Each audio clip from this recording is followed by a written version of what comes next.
that Tesla is all set up to open its first India showroom in Maker Maxity building in the BKC in Mumbai. Tesla has licensed the showroom space for 5 years.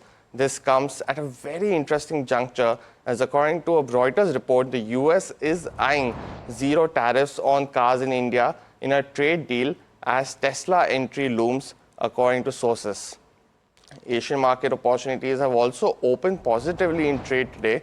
And if you can pull up all the three indices, we've seen the Hang Seng up almost 2.84%, with the Shanghai as well as the Nikkei 225 also in the green. So, and as we've told you before, here's what US Secretary Caroline Leavitt had to say about the tariffs. Listen into that conversation. I can confirm, and I'm glad that you asked, because the president sent me out here with a statement directly from him on this. I saw it was reported earlier today by Bloomberg News, and he wanted me to share this with all of you. We spoke with the big three auto dealers. We are going to give a 1-month exemption on any autos coming through USMCA. Reciprocal tariffs will still go into effect on April 2nd. But at the request of the companies associated with USMCA, the president is giving them an exemption for 1 month so they are not at an economic disadvantage. So the three companies that he spoke to are Stellantis, Ford, and General Motors. They requested the call, they made the ask, and the president is happy to do it. It's a 1-month exemption. Well, let's shift focus back to the Indian equity markets, and my colleague Chinmay is standing by to give a breakdown of the FNQs for today. Chinmay, what is the future and option data suggesting?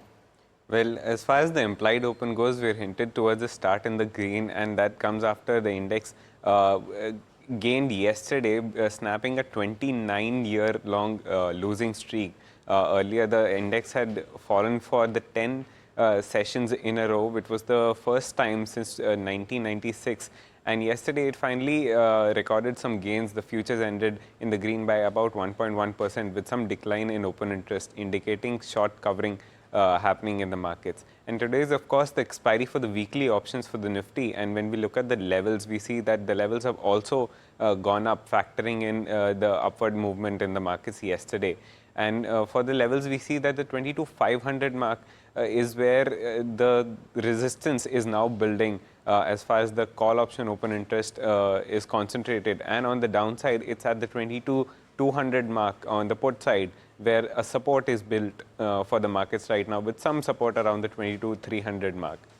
Let's also look at where the stock-specific action was, the open interest gainers and losers in trade yesterday. We see longs building up for IIFL Finance, Titagarh Rail, NBCC, Tata Tech, and KPIT Tech. Let's also go over on the open interest losing front. We see shorts covering for Polycab, Deepak Nitrite, Biocon, L&T Tech, and NCC. Over on the fund flow side of things, we see that FIs continued to remain sellers yesterday to the tune of about 2,900 odd crores, with DIs continuing to remain buyers, about 3,370 odd crores worth of buying in equity markets, keeping the net figure in the green.